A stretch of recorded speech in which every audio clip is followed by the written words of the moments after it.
In this video, I'm going to describe how to construct the inside breast pocket, the Barcelona pocket, according to the Cabrera-Myers book, Classic Tailoring Techniques. The placement of the inside breast pocket is a couple inches lower than the outside welt pocket. That's so that the seams in the fabric and the layers of fabric don't stack up on each other and become unsightly and lumpy. In this striped coat, the inside pocket here, the welts of the pocket are constructed of the wool, and the opening itself goes a little bit into the facing. You'll often see that. I imagine that having the welt go into the facing provides a sturdier fabric for this front corner that gets a lot of wear when the gentleman's reaching in into that pocket and out again. So sometimes you see that carried into the facing. In this green coat, the welts of the pocket are out of the lining fabric, but they still go into the facing just a little bit for that stability I mentioned earlier. In this coat, it's a different kind of pocket completely. It's just a single welt this way, and it goes from the edge of the facing to that front shaping seam here. And finally, here's a sample of the Barcelona pocket. The welts are a little bit wider than we've seen before, and they go to the edge of the facing and extend then to the arm's eye, or toward the arm's eye. And it has this top stitching and a pointed arrowhead on this side, and it has, this one is out of the wool fabric, and so the person who constructed this also added wool fabric in here on the inside as a facing so that that would be a continuous line. You can make it out of the wool, or you could make it out of the lining fabric. That's a design decision, that's up to you. So in terms of patterning, I've already said that the placement of the Barcelona pocket is a couple inches below the placement of the breast pocket. And so in the pattern, here is the jacket front, there's the side front dart, here would be the welt pocket, and then this is the pattern for the lining, and here is the pattern for the facing. So you can see this is the placement line, a couple inches below the placement line of the breast welt pocket. And what that does is make sure it doesn't stack up and get lumpy, and that it fits nicely into the curve of the torso of the client. So here then are the pattern pieces for the Barcelona pocket on top of teaching samples. So this is not a complete lining, this is my teaching sample. So here is the pocket placement line, and then a line drawn above it and below it. Those are the three lines we'll need for clipping and constructing the Barcelona pocket, and that's how those would be translated onto both sides of your lining, because we want a pocket on each side. Then, of course, as usual, each pocket needs 2 layers of pocketing for the bag. So you would cut 4 of these. Whatever angle, slant you have on this, you need to have on the top of your pocket bag. Then, if you are wanting to have a facing on the inside so that you don't see lining through there, you'll need to cut a facing piece of your lining fabric. I'm going to make these welts of the lining fabric. I think in the coat we just looked at, they were made of the wool. I'm going to be doing this all out of the lining fabric. And then for each side, you'll need 2 pieces of lining for the upper welt and the bottom welt. So that's 2 on that side, 2 on this side. And I like to put a little bit of fusible in that so that we have a good firm pocket here.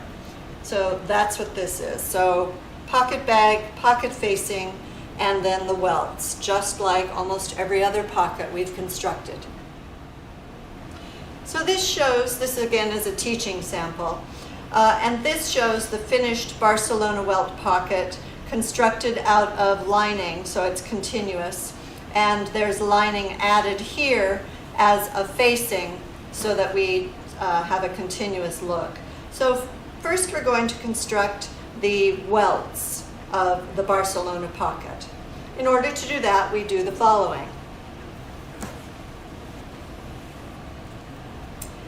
To construct the welts, you've cut 2 welts for each pocket. You've fused that.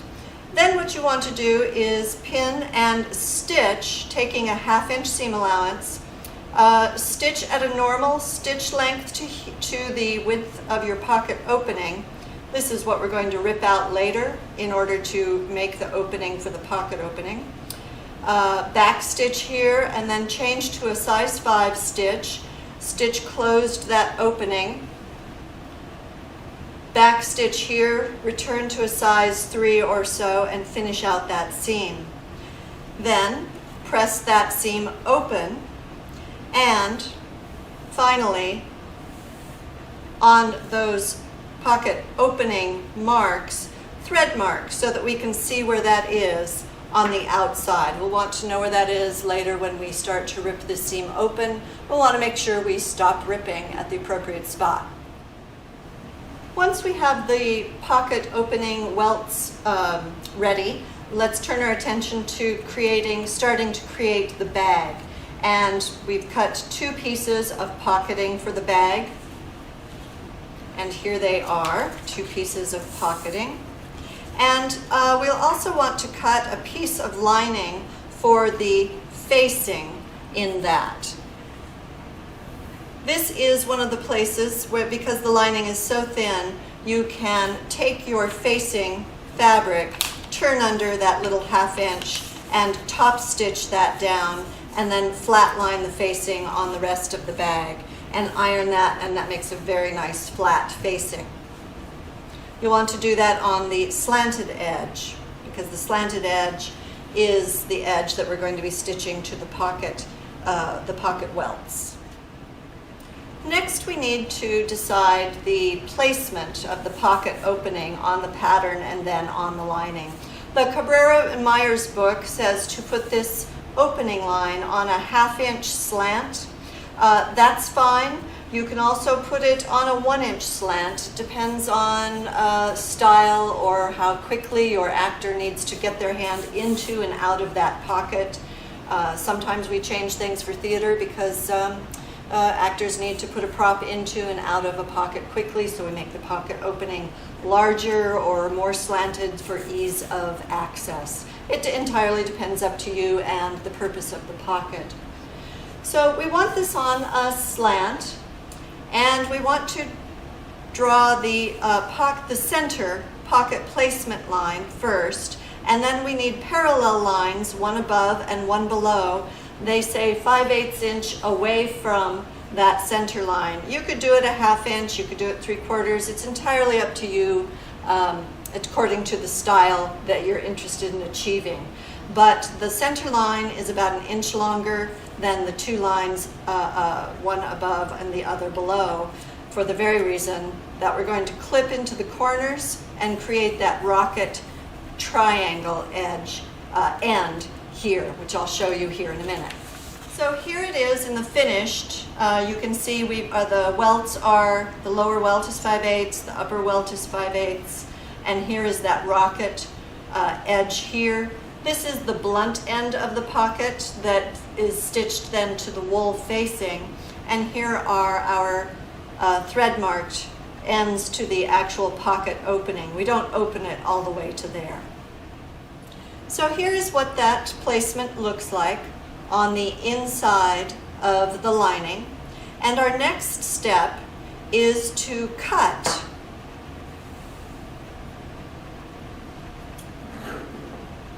down the center and to each of those end marks. Then what we're going to do is take that to the ironing board, press that open, press that on an angle here, and we'll have created that rocket opening shape. So once you have that pressed in the rocket shape, I'll slide a piece of paper under there so you can see what that really looks like. There it is. We want to then place the welts on that and pin that in place. We need to do that, however, from the right side because we want to make sure that these two lines remain parallel and don't become splayed open or angled shut. We want the end of the rocket, the tip here, to be exactly on the seam line so that this goes right into that. And then we want, because we've cut away 5/8 of an inch and then pressed that under, we want to make sure we maintain that beautiful, perfect 5/8 of an inch to the top and to the bottom of the center pocket opening line. So just pin very carefully and consistently down the edge of this opening. Once you have it pinned all the way around, just double check to make sure that it's perfectly 5/8 of an inch away from the center line at the bottom and then at the top. Take this to the sewing machine and machine stitch a 1/16 of an inch away from the edge here, and then it's nice to do another second row of stitching about 1/4 of an inch in all the way around.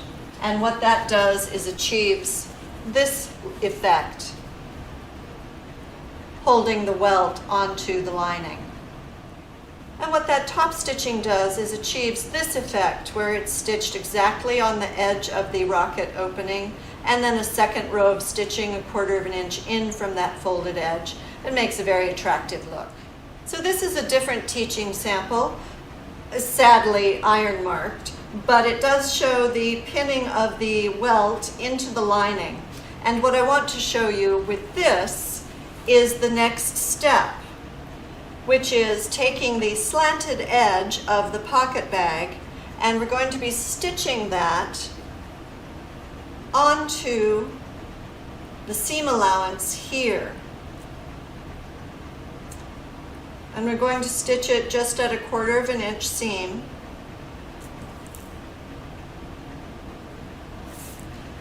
Take that to the sewing machine, stitch that at 1/4 of an inch, press that down, and that clean finishes the top of the bag for that side.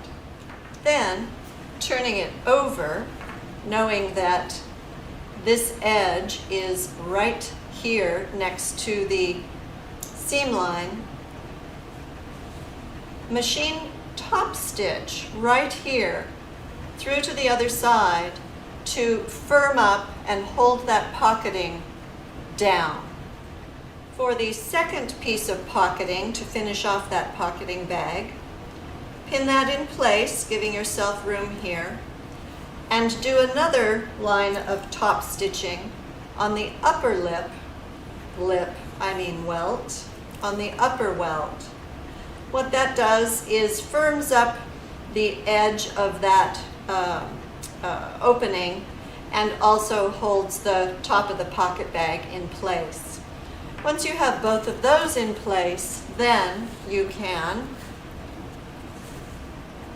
get the lining out of the way, stitch down across the bottom of the bag and back up the other side to create the pocket bag itself. Trim that seam allowance down, we don't need a lot of bulk in there. Returning to this sample where the pocket bag has been stitched down and trimmed to a 1/2 an inch this area cleaned up with trimming. Then what you can do finally is seam rip open the pocket opening, and there's your Barcelona pocket.